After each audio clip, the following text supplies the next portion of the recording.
السلام عليكم ورحمة الله وبركاته. ازيكم حبايبنا؟ النهارده هعمل معاكم نوع معجنات اسمه باستا فلورا، بس باستا فلورا عن طريقتي انا مش هعملها بقى في صينيه ولا كده، انا هعملها اوريها لكم هعملها ازاي. فانا معايا كوبايه سمنه، بس انا بصراحه قلت بدل ما احطها في الكوبايه وارجع لي قمت انا حطيتها على طول هنا كوبايه السمنه، لان انا عارفه كوبايه السمنه بتاخد كام معلقه. فانا حطيت الكام معلقه هنا في البتاع في الطبق ده، في البوله دي، ودي كوبايه. ومعايا كوبايه سكر اهي مطحونه، نعم. ومعايا كوبايتين ونص دقيق. هي ممكن تاخد الثلاث كوبايات يعني لسه مع العجن. انا سايبه الكيس جنبي اهو، لو عوزت هاخد بقيه الكوبايه الثالثه. ومعايا باكل مبودر، ومعايا بيضتين، والمبودر طبعا قلنا معلقه، ومعايا رشه فانيليا هنحطها كده اهي، رشه فانيليا. وطبعا هنحط السكر كده اهو، هنضربه بقى ايه بالمضرب كده على طول. هنقعد نضرب فيه بالمضرب، هنقعد نضرب كده بالمضرب كده على طول. السكر بالسمنه والفانيليا كده، واقوم نازله بقى بالبيض ان شاء الله كده، بطينه اهو كده. معلش هو التليفون بيتهز مني عشان انا اللي بعمل، بس بصور وبعمل فيديو وبصور بايد كده اهو. لازم تضربيه كده ناعم جدا، ناعم كده في المضرب. هو عادي مضرب، انا ما عنديش مضرب كهرباء، كان عندي بس بصراحه باظ، بس هو ده كده اللي بعمله بالمضرب اليدوي اهو. لازم يتضرب كده كويس وينعم.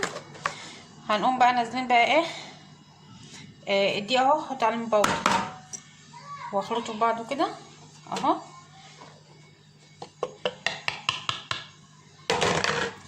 وهقلبه ببعضه كده.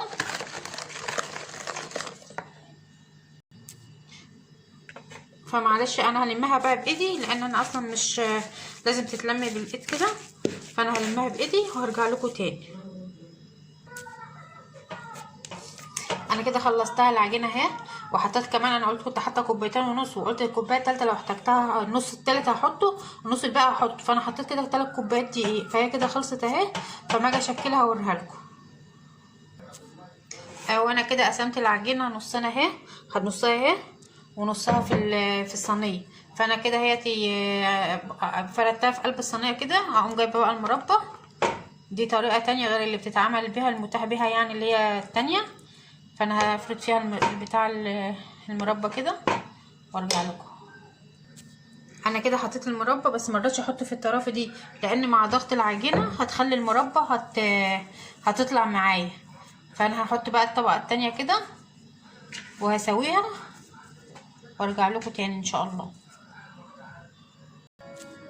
لا اله الا الله عشان سيدنا محمد رسول الله. طبعا انتم ملاحظين ان انا عايزاها كده. انا كنت مسويه الارضيه خالص، نعم مسويها خالص عشان المربى ما تنزلش وتلزق، انا عاوزاها كده. فهي دي طريقتي انا في الباستا فلورا، فانا هوريها لكم بقى لما تطلع. انا كده يعني ما سويتهاش، انا كان عليا بططتها وسويتها، بس انا عاوزه المربى تظهر من على الوش. دي كل هدف ان المربى تظهر على الوش في حتت كده، بتبقى شكلها حلو. فشويه وهرجع لكم تاني لما اطلعها من الفرن. هقعدها في الفرن حوالي 25 دقيقه، علشان هي هتغيب في التلدين. انا ههدي عليها من 20 ل 25 دقيقه، وانا طبعا برضه هقول لكم قعدت قد ايه في الفرن. حبايبي دي صينيه الباستا فلورا بتاعتنا بعد ما خرجت من الفرن اهي. انا طبعا انا اللي عاملاها كده يعني، ده مش تشققات، انا اللي حاطه العجينه عشوائي كده ورصيتها كده بالراحه. انا لو كنت عاوزه ابططها خالص زي الفطيره كنت عملتها، بس انا عاوزاها احطها عشوائي كده، بحيث ان انا عاوزه المربى دي اللي تظهر.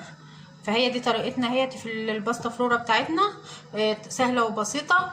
كوبايتين دقيق، 3 كوبايات دقيق، وكوبايه السكر، وكوبايه السمنه. حاجه بسيطه جدا وسهله. فيا ريت اللي عاوز يجربها بطريقتي يجربها، واللي عاوز يعملها على اصولها يعملها. بس دي طريقه سهله وبسيطه، انا مش بحب اعقد الامور على نفسي. يعني كل واحده تبسط كل حاجه على نفسها كده. انما انا لو شفتها مره في التلفزيون من زمان، فلقيتهم بيقعدوا يعملوا حاجات غريبه كده، فانا بحب البساطه. فانا قلت ابسط على نفسي وعملتها بالطريقه دي كم مره، فلقيتها جميله جدا، فلقيتها حلو. فيا ريت اللي عاوز يجربها زي ما انا عاملاها. فهي بعد ما انا قطعتها هي جميله وحلوه اهي بعد ما قطعتها اهي، حلوه وشكلها حلو وبتفرق كده لان هي طبعا كلها سمنه، والقطع المربى باينه فيها وحلوه اهي. فاللي عاوز يجربها فيجربها ان شاء الله، هتبقى حلوه وخفيفه معاه وتحفه. وما تنسوش اللايك، والسلام عليكم ورحمه الله وبركاته.